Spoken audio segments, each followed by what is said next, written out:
Welcome. My name is Brenda, and I'm a spokesperson for me, myself, and I. If I do not stand up for my individual rights and our collective individual rights, who will?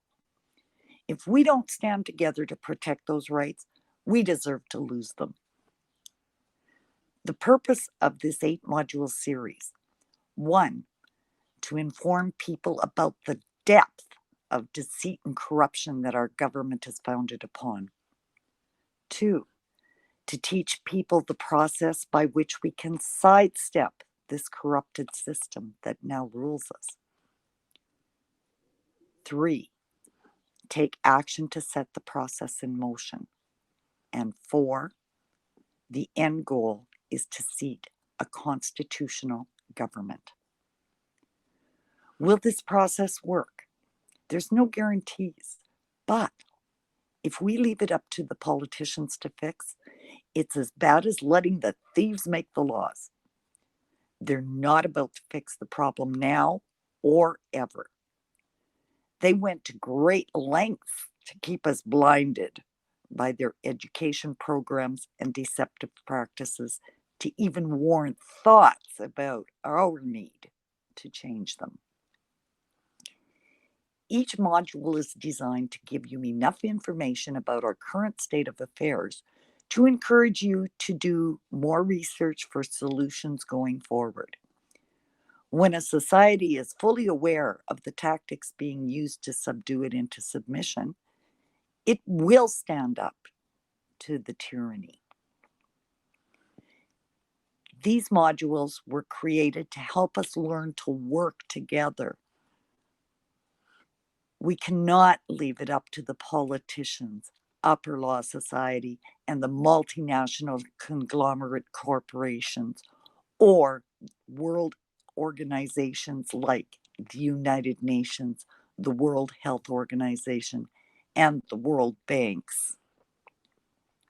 They are the problem, and we are the solution.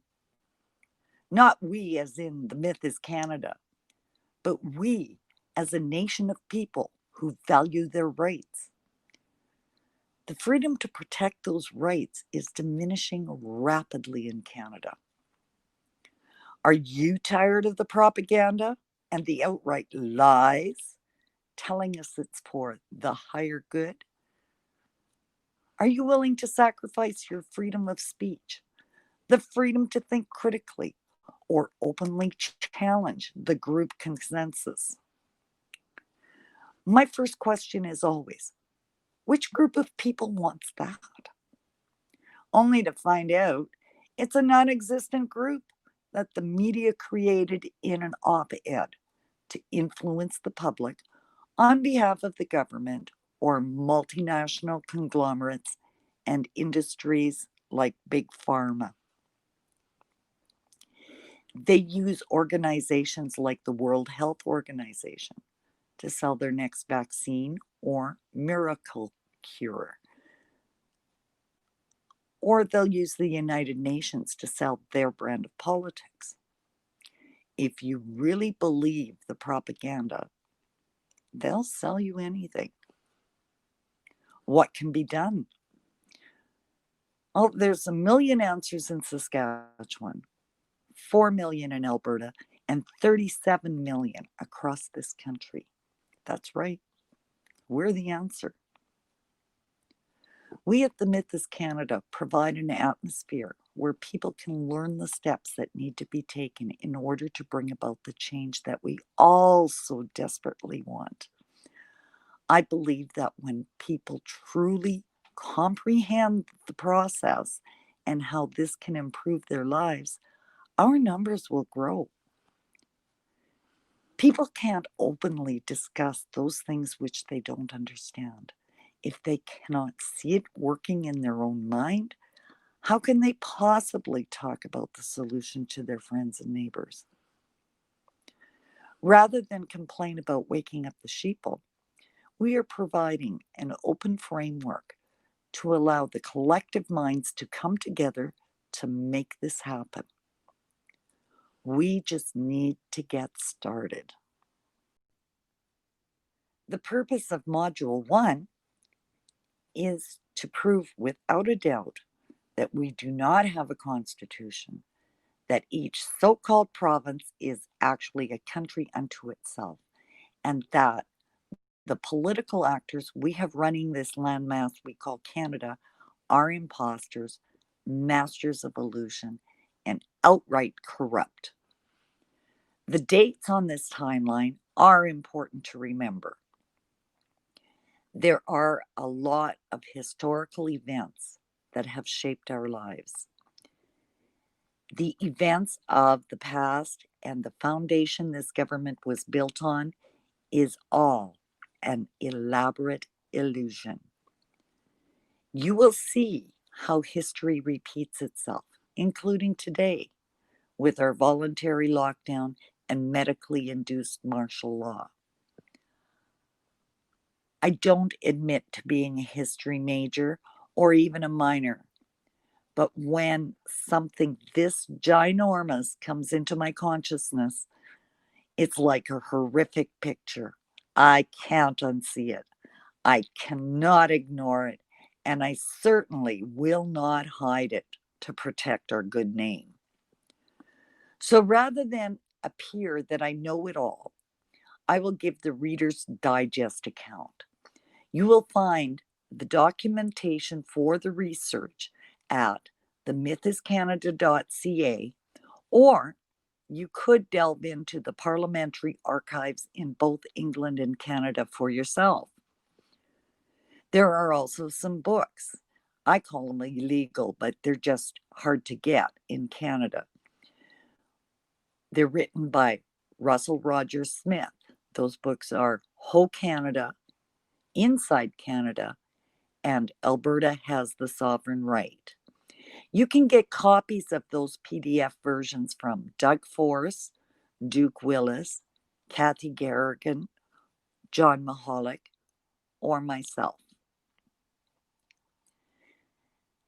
This Reader's Digest version I'm about to give you could take on a new name, like National Lampoon's Canadian Parliamentary Blunders. The fact is, we've been had big time. And although my story takes on a sarcastic flavor, the facts are documented. Episode 1. When did Canada become a country? 1864 to 1867. John A. Macdonald took the Kingdom of Canada Bill to England to allow Canada to confederate in the future once certain conditions were met. It didn't happen. What we did get was the British North American Act, which is the letters patent for the Governor General. A Governor General was appointed to create the Dominion of Canada, a united colony of the British Empire. So the province of Canada becomes the Dominion of Canada. Russell Rogers Smith was an organizer of the Native Sons of Canada and a constitutional specialist advisor to Mackenzie King. In his book, Ho Canada, Smith writes this account. Various acts have been passed by the British Parliament regarding Canada. It can be said without fear of contradiction that there is nothing in the Quebec Act 1774, the Constitutional Act 1791, the Union Act 1840, or the British North America Act 1867 to alter in any essential the colonial relationship or to weaken the headship of the Crown in Chancery. And there is nothing in any of these acts to alter in any essential respect that cardinal principle of British policy, the supreme legislative authority of the British Parliament over and throughout their empire. In a nutshell, John A. Macdonald sold out the Kingdom of Canada for a wife, a title, and a stipend. The federal parliament was created only as a supportive role to the Governor General. So much for the father of Confederation. The payoffs and illusions keep occurring. Coincidence? Yeah, I think not. 1868 to 1870, England wanted more land, and the almost bankrupt Hudson's Bay Company obliged. This was a combination of Rupert's Land Act 1868 and the Deed of Surrender 1869. Rupert's Land is now Alberta, Saskatchewan, Yukon, and the Northwest Territories. I don't profess to know all the ins and outs of these acts.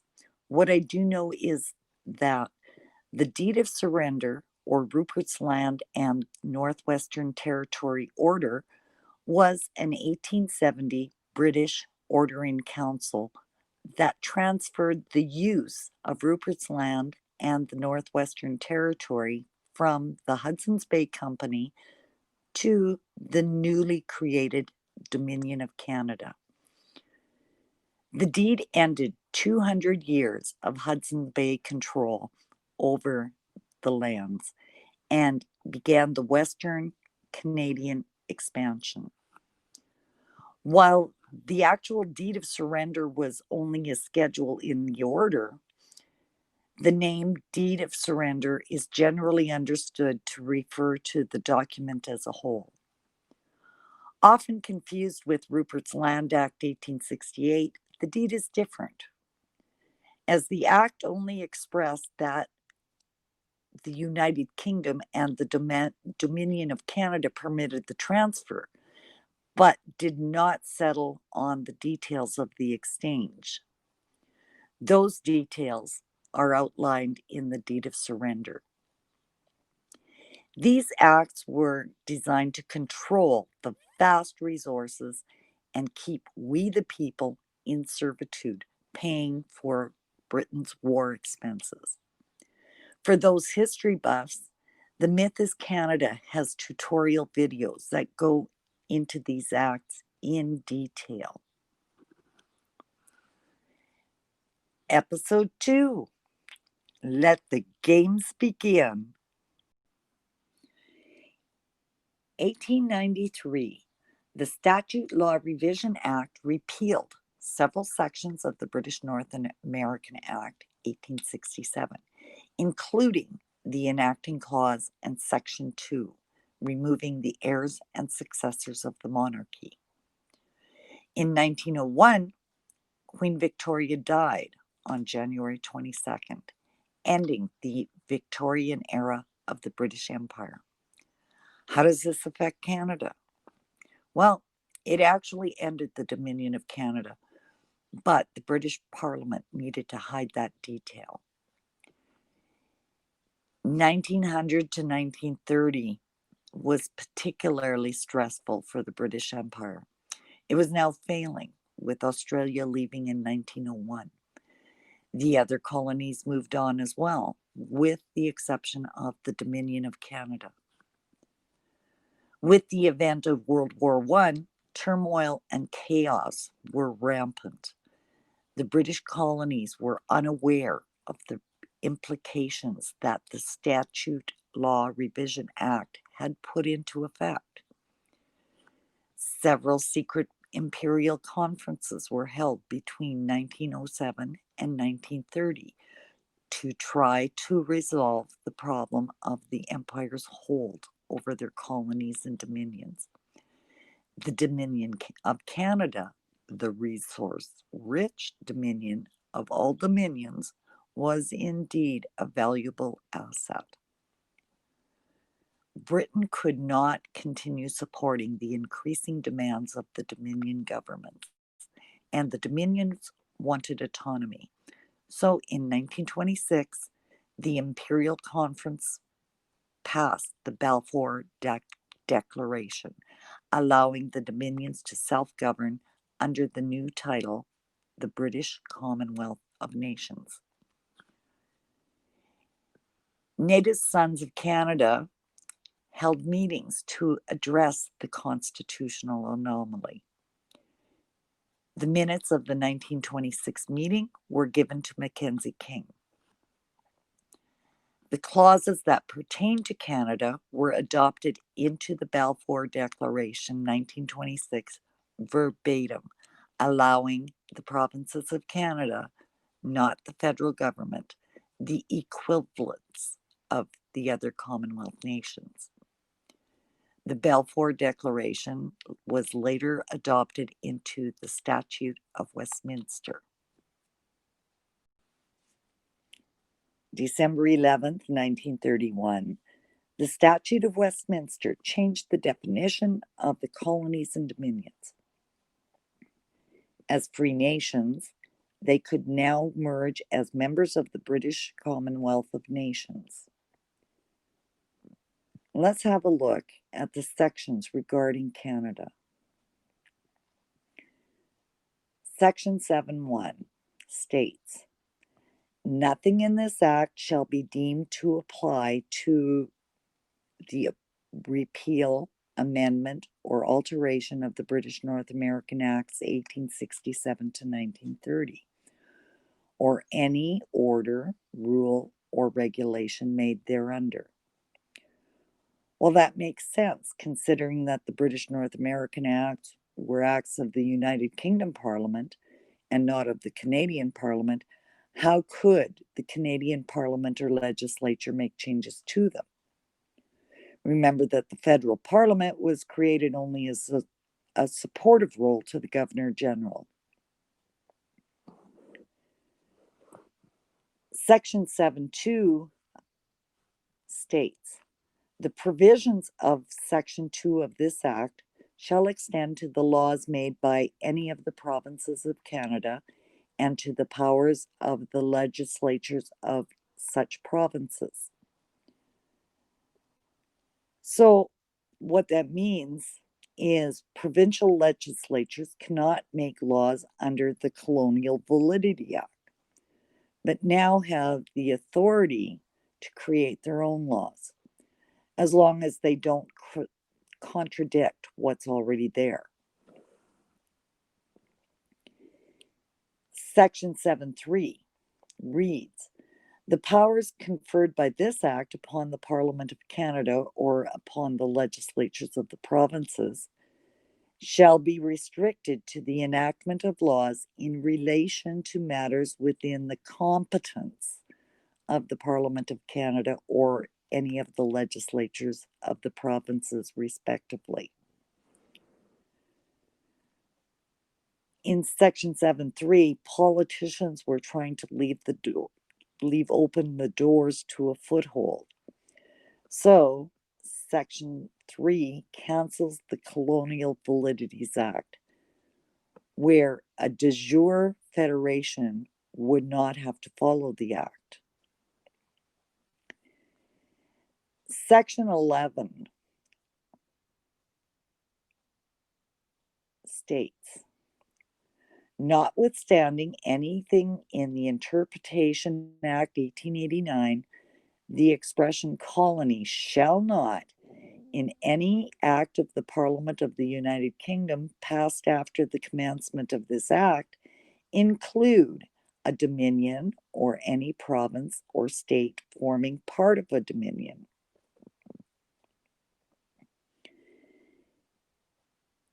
To understand that clause, let's take a look at the Interpretations Act 1889.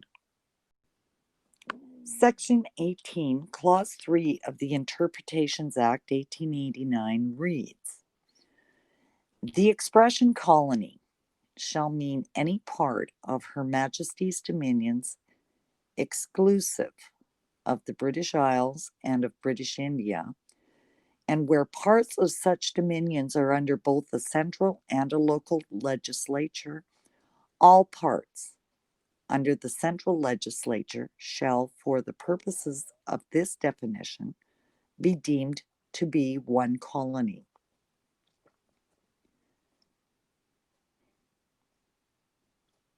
In section 11, Britain states Britain will no longer institute any acts regarding the dominions and colonies. And as there is no intermediate status between that of a colony and a sovereign state, any province of Canada is no longer a colony. They must, of necessity, be a sovereign state, as they come within the requirements set for them in section 11. Remember again that the federal parliament was only there as a supportive role to the Governor General. Walter Coole, an MP from Alberta, sums up the Statute of Westminster. According to Mr. Coole, the Parliament of a Dominion in Section 2 does not refer to the legislative body sitting in Ottawa on December 10th, 1931.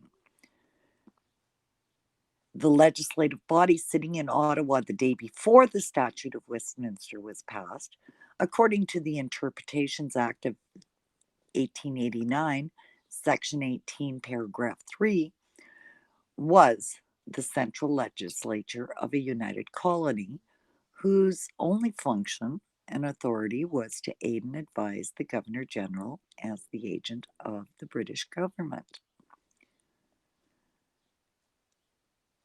Section 2 does not validate the central legislature as a united colony as the federal parliament of a federal union. A federal union in Canada can be created only by completely independent and autonomous provinces, which Section 7.2 provides for. As a consequence of Section 11, the term dominion can now be applied to a federal union, and the term the Parliament of Dominion can now be applied to a federal parliament and not be inconsistent insofar as the definition is concerned. But that's only after the autonomous provinces give the central legislature the authority. However, the British government can no more convert the central legislature of a united colony into a federal parliament of a federal union by changing definitions than it can turn water into wine.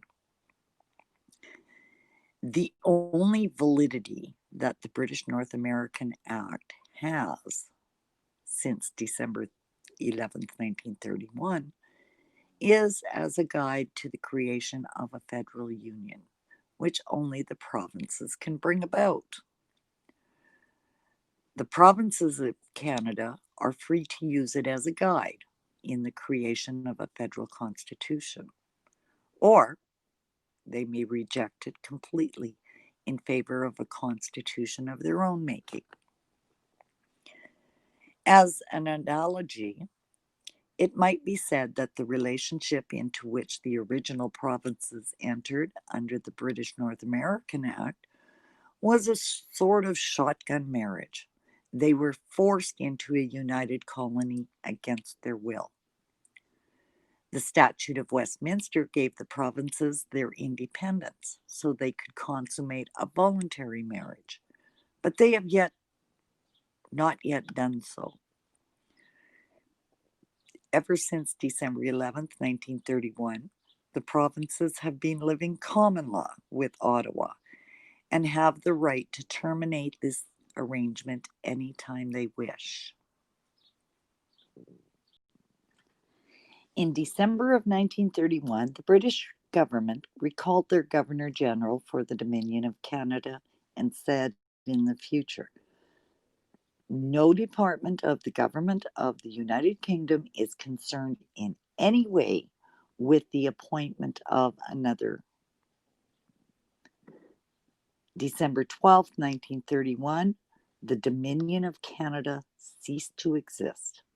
The federal parliament were there only as a supportive role to the Governor General, so it also ceased to exist.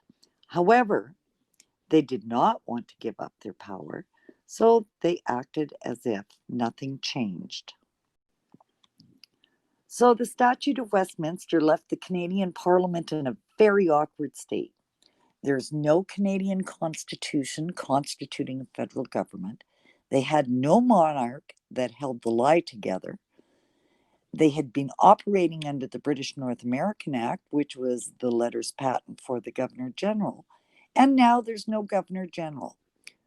What did they do to hang on to their power? The now de facto Government of Canada limped on. If you are still convinced that the Statute of Westminster is a moot point and side with the view of the politicians, then let's take a look at what the politicians did to fix the problem of Confederation. Episode 3. The Mandarins get innovative. In 1946, England needed Canada to pay for the war, and the Canadian government was floundering without a Governor General. So they conspired a plan. In 1947, King George VI commanded the Dominion's de facto government to create letters patent for his Governor General, and also commanded their de facto Prime Minister to sign the letters patent on his behalf. He also appointed his associate, Alexander of Tunis, to be the Governor General for the de facto Dominion. The only royal assent Tunis gave during his entire tenure was that of the Income Tax Act, which was done as an order in council and never ratified. This was totally fraudulent and illegal. How they mysteriously found provisions made by the late King George V is not exactly clear. And it's quite suspicious that this matter could be implemented by Britain, considering the Dominion of Canada ceased to exist as of December 11, 1931. However it was, the de facto ended up with Alexander of Tunis, and we ended up paying income tax. Okay, one thing solved. The de facto has a Governor General with new letters patent, but they still don't have a constitution or a monarch. Episode 4. Trick me once, shame on you. Trick me twice. It worked the first time. Let's use that same trick again. The de facto needed to create a monarch. It only took the politicians another few years to figure out how they were going to deal with the fact that there was still no monarch for the government. But in 1953, the newly coronated Queen Elizabeth II commanded the de facto government to declare her Queen of Canada. So they created the Royal Styles and Titles Act, 1953, at Her Majesty's pleasure. Was that another ploy by Britain, or was it a ploy by the de facto to maintain its illusion of power? So if our monarch died in 1901, what authority did she actually hold? But they fixed the monarch problem. Oh, wait, it gets even better.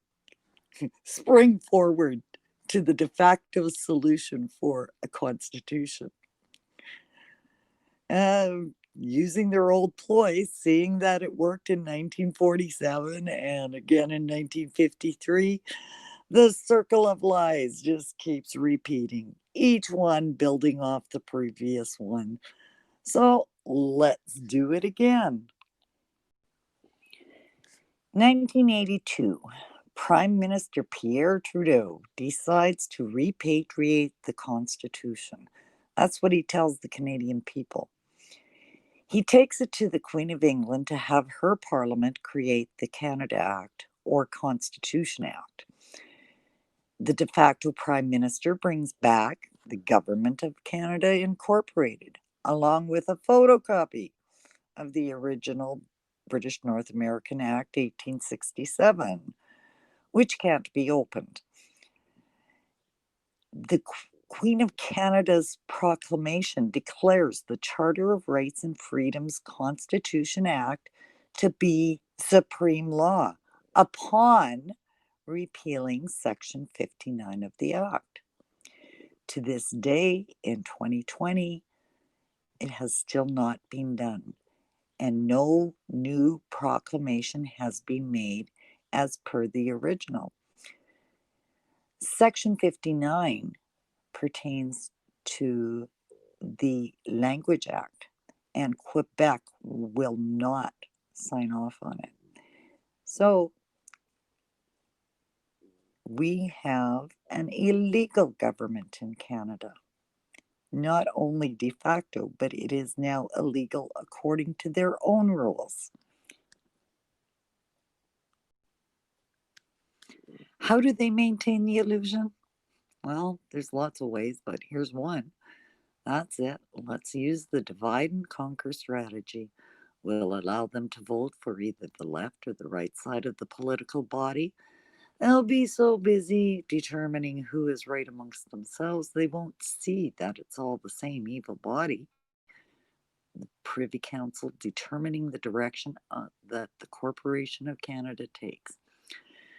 Please, for the sake of our rights and duty to our friends and family, invite them to come to learn and grow with us. Thank you. Module 1 is the history of the beginning of our deception. In Module 2, we will be looking at law and money. You will learn some of the tools that the politicians use to keep us deceived and find ways that we can put an end to it with the Constitution. If you have any doubt or questions about our right to seated constitutional government, now is the time to ask those questions.